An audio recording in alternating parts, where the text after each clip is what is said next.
सभी को जय मसीह की। क्या आपने अपने जीवन में कभी निराश महसूस किया है? क्या आपके जीवन में कभी ऐसी परिस्थिति आई जो कि इतनी बुरी थी कि आपको उसमें से बाहर निकलने का रास्ता नहीं दिख रहा था? मैं आशा करता हूं हम सभी ऐसी परिस्थितियों में पड़े हैं। और वास्तव में इज़राइल के लोग भी ऐसे ही समय में से गुजर रहे थे जब मीका भविष्यवक्ता जो था इस संसार में था। और इस वीडियो में हम बात करने जा रहे हैं कि कैसे हम आनंद और आशा को प्राप्त कर सकते हैं जब हमारे जीवन में कठिन परिस्थितियां होती हैं। और इसे देखने के लिए आज के दिन में हम मीका की पुस्तक में से, जो कि पुराने नियम की एक पुस्तक है, उसमें से हम एक अध्याय को देखेंगे। और हम देखेंगे कि कैसे परमेश्वर छोटे से, कमजोर से, नम्र व्यक्ति को इस्तेमाल करता है कि वह संसार को बदल दे।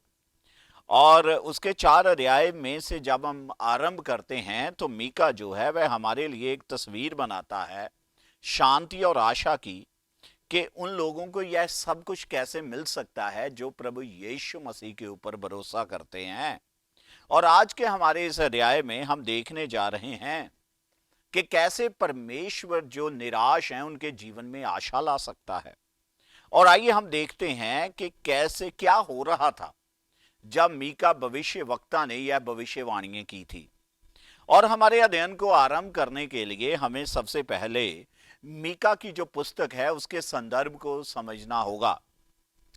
और यदि हम इस को समझना चाहते हैं तो सबसे पहली बात है कि जो मीका भविष्य वक्ता है वह इज़राइल के लोगों के ऊपर परमेश्वर के न्याय की घोषणा कर रहा है। न्याय आ रहा है क्योंकि लोग जो हैं वह पाप के पीछे पड़े हुए हैं। मीका उस समय के जो राजा थे, जो जाजक थे और जो भविष्यवक्ता थे इज़राइल के, उनको वह दोषी करार देता है क्योंकि वह लोगों का फायदा उठा रहे थे और वह लोगों की गलत अगुवाई कर रहे थे। और वो लोग जो थे वह पाप को और शक्ति को परमेश्वर से अधिक प्रेम रखते थे। और यही एक कारण है कि इज़राइल के लोगों के ऊपर एक न्याय आने वाला है और वह उन्हें बताता है कि यरूशलेम का नाश हो जाएगा। और वह उन्हें यह भी बताता है कि जो यरूशलेम के लोग हैं यह बाबल की बंधुआई में जाने वाले हैं। और वह उन्हें यह भी बताता है कि ये जो बाबल की बंधुआई है इसके कारण जो इजरायली लोग हैं यह एक विदेशी भूमि के ऊपर बंधुआई में चले जाएंगे। परंतु मीका अपने लोगों को यह भी बताता है कि एक आशा है। वह उन्हें बताता है कि एक दिन ये जो लोग हैं ये बंधुआई से वापस आएंगे और यरूशलेम में फिर से आकर रहना आरंभ कर देंगे। वह उन्हें उत्साहित करता है कि वह परमेश्वर के प्रति और उसके वचन के प्रति विश्वास योग्य बने रहें। और वह उन्हें बताता है कि परमेश्वर पाप का न्याय करता है, परंतु उन लोगों के लिए आशा है जो परमेश्वर के पीछे चलते हैं। और यहां पर इस पुस्तक में हम परमेश्वर के न्याय को देखते हैं, परमेश्वर के अनुग्रह को देखते हैं और उसकी दया को देखते हैं। और यहां हम इन सभी बातों के बीच में हम मीका की पुस्तक में अपने आप को पाते हैं। आए इस बात को अपने मन में रखते हुए हम मीका 4 अध्याय के 6 से 8 वचन में देखते हैं। और मीका 4 का 6 से 7 में परमेश्वर की ओर से एक वायदा किया गया है। आए हम इन आयतों को पढ़ते हैं और हम उस वायदे को देखते हैं जो परमेश्वर ने अपने लोगों के साथ किया है। और बाइबल मीका 4 उसके 6 से 7 वचन में ऐसे कहती है, यहोवा की यह वाणी है कि उस समय मैं प्रजा के लंगड़ों को और बरबस निकाले हुओं को, जिनको मैंने दुख दिया है, सबको इकट्ठे करूंगा और लंगड़ों को मैं बचा रखूंगा और दूर किए हुओं को एक सामर्थी जाति कर दूंगा। और यहोवा उन पर सिय्योन पर्वत के ऊपर से सदा राज्य करता रहेगा। तो परमेश्वर के 2 वायदे हैं जो इन वचनों में हम देख सकते हैं। पहला वायदा यह है कि परमेश्वर अपने लोगों को यरूशलेम में वापस एकत्र करने जा रहा है। और दूसरा वायदा यह है कि परमेश्वर उनका राजा बनने जा रहा है। और हम इस बात को देखें कि उस वक्त क्या हो रहा था जब यह वाचा, यह वायदा परमेश्वर ने दिया था। इज़राइल के लोग बहुत ही कठिन परिस्थितियों में से निकल रहे थे और वह निराश थे और वह परमेश्वर की ओर से आए हुए न्याय का सामना कर रहे थे। और प्रभु था जो उन्हें बंधुआई में लेकर गया था और वह अपने पापों का दंड भोग रहे थे और वह अपने अगुओं के पापों का भी दंड भोग रहे थे। इब्रानियों 12 की 6 में लिखा है, बाइबल कहती है कि परमेश्वर उन्हें ताड़ना देता है जिनसे वह प्रेम करता है। और जो डिसिप्लिन है, जो अनुशासन है, यह परमेश्वर का हमें छांटने का कार्य है।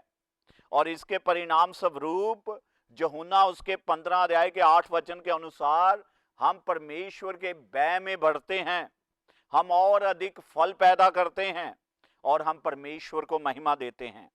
आप इसके विषय में सोचें कि उन लोगों के ऊपर न्याय आने वाला है। परमेश्वर अपने लोगों के जीवन में एक न्याय लेकर आने वाला है और ये सारी बातें जब चल रही हैं, इन सभी के विपरीत परमेश्वर अपने लोगों से अब भी प्रेम करता है। और फिर परमेश्वर उन्हें कहता है कि एक दिन सब अच्छा हो जाएगा, एक दिन परमेश्वर उन्हें बंधुआई से वापस ले आएगा और वह बाबल में गुलाम नहीं रह जाएंगे। और वह उन्हें कहता है कि वह फिर विदेशी भूमि के ऊपर नहीं रहेंगे। वह उन्हें कहता है कि वह यरूशलेम में वापस आ जाएंगे और अपने मंदिर को फिर से बनाएंगे। वह उन्हें वायदा देता है कि वह छोटों को, कमजोरों को और नम्र को उठाएगा और उन्हें महान बना देगा। वह उन्हें यह भी वायदा देता है कि प्रभु यीशु मसीह सदा सदा राज्य करता रहेगा और सभी राष्ट्रों के लोग आकर उसके सामने उसकी आराधना करेंगे। और अंत में वह वायदा करता है कि एक दिन परमेश्वर सभी को शांति और समृद्धि देने जा रहा है। और हम देखते हैं कि जैसे इज़राइल के लोग बंधुआई में थे और हमने देखा कि उनकी बंधुआई थोड़े समय के लिए थी और परमेश्वर उन्हें वापस बंधुआई से लेकर आने वाला है और उनके पास परमेश्वर के वायदे थे और जो उन्हें आशा प्रदान करते थे।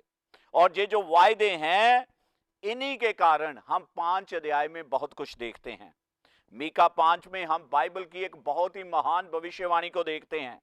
और मीका जहां पर यरूशलेम में जो लोग आ रहे हैं उनके लिए भविष्यवाणी कर रहा है और वह लोगों को चेतावनी दे रहा है कि उनके विरोध एक बहुत बड़ा गिराव होने वाला है। और वह उन्हें चेतावनी दे रहा है कि दुख आने वाले हैं, परंतु 2 और 3 आयत में मीका लोगों को आशा प्रदान कर रहा है। और मीका जहां भविष्यवाणी कर रहा है कि बेथलहम में एक राजा पैदा होगा और ये जो राजा है वह दाऊद के साथ जो परमेश्वर ने वाचा बांधी है उसे पूरा करेगा। और ये जो राजा है यह दाऊद के घराने में से आएगा। आप देखें कि यह जो भविष्यवाणी थी 700 वर्ष पूर्व, 700 वर्ष के पश्चात यह जो भविष्यवाणी थी यह पूरी हुई। और इसके विषय में मत्ती उसके 2 अध्याय के 6 वचन में भी लिखा हुआ है।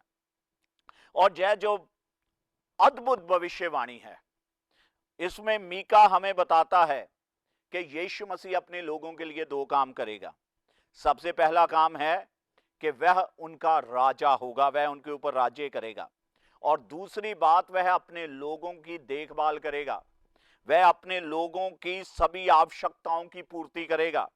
और यीशु मसीह मसीहा है, वह हमारा राजा है जो हमसे प्रेम करता है, जो हमें संभालता है। हम उसके ऊपर भरोसा कर सकते हैं क्योंकि वह हमारा परमेश्वर है। और ये जो पुराने नियम की यह कहानी है, यह हमारे जीवन में हमें आशा कैसे प्रदान करती है। आइए हम इस जहां पर देखते हैं कि 4 तरह से हमें जहां पर आशा प्रदान की गई है। सबसे पहली बात, जैसे इज़राइल के लोग जो थे यह बंधुआई में थे, इसी रीति से हम भी संसार की बंधुआई में हैं। पौलुस जो है वह दूसरे कुरिन्थियों की पुस्तक में लिखता है कि हमारा घर जहां पर नहीं है, हमारा वास्तविक घर जो है वह प्रभु के संग है।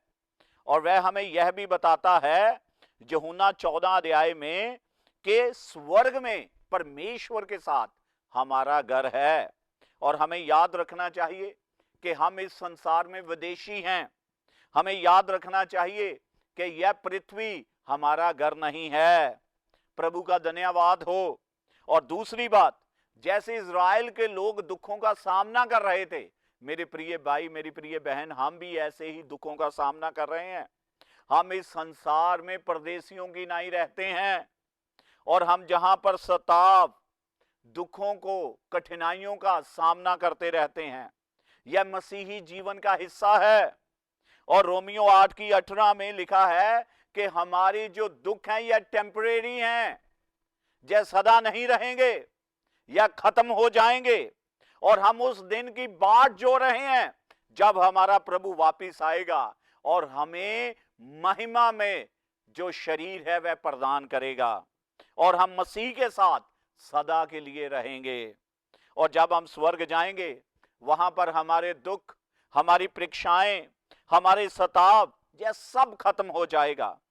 स्वर्ग में कोई दुख नहीं होगा, स्वर्ग में कोई चिल्लाना नहीं होगा, स्वर्ग में कोई रोना नहीं होगा। प्रभु का धन्यवाद हो, हालेलुया। और तीसरी बात हम देखते हैं, जो हमारा मसीहा आने वाला है, जहां पर इजराइलियों के लिए मसीहा आने वाला था, और इस भविष्यवाणी के 700 वर्ष पश्चात वह मसीहा इस संसार में आया, जिसे हम यीशु मसीह कहते हैं।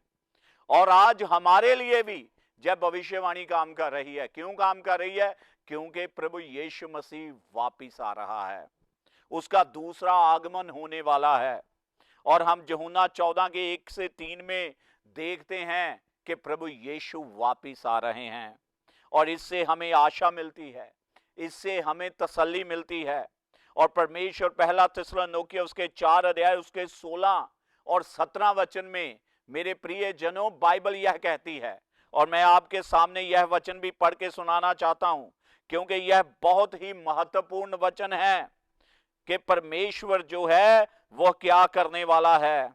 और यह बहुत ही एक बड़ी बात है, क्योंकि प्रभु आप ही, जहां लिखा है पहला थिस्सलुनीकियों उसका 4 अध्याय उसके 16 और 17 वचन में, क्योंकि प्रभु आप ही स्वर्ग से उतरेगा, उस समय ललकार और प्रधान दूत का शब्द सुनाई देगा, परमेश्वर की तुरी फूकी जाएगी, और जो मसीह में मरे हैं वह पहले जी उठेंगे।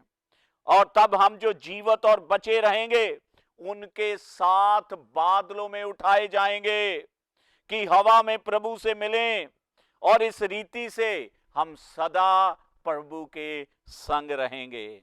मेरी प्रिय भाई, मेरे प्रिय बहन, हालेलुया। परमेश्वर ने हमारे लिए कितना अनोखा, कितना अद्भुत भविष्य रखा हुआ है। Praise the Lord.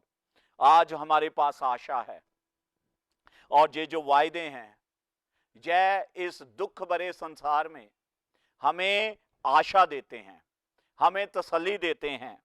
और हमारे दुखों में, हमारी परेशानियों में हमें याद रखना चाहिए, हम 4 काम करें। सबसे पहला काम, हम प्रभु का आज्ञा पालन करें। दूसरी बात, हम प्रभु के साथ विश्वास योग्य बने रहें।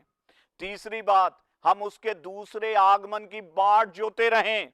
और चौथी बात, हम दूसरों को उसके विषय में बताएं। और हमारी आशा, हमारा भरोसा केवल हमारे प्रभु के ऊपर है। हमारा आनंद केवल उसी में पाया जाता है। और जब हम निराशा में होते हैं, चाहे कितनी भी निराशा भरी परिस्थिति बन जाए, हमें हमेशा याद रखना चाहिए कि हमारा भरोसा और हमारी आशा हमारे प्रभु में है। और अंत में एक दिन प्रभु यीशु हमारे दुखों को आनंद में बदल देगा। मेरे प्रिय भाई, मेरे प्रिय बहन, हमारे जो दुख हैं, जो हमारी कठिनाइयां हैं, यदि आज आप इनका सामना कर रहे हैं, आप प्रभु यीशु के वायदों की ओर देखें। और हमारे प्रभु के वायदे जो हैं वह आपके हृदय को तसल्ली देंगे और आपको आनंद से भरेंगे। प्रभु की बड़ाई हो। हालेलुया। जय मसीह की।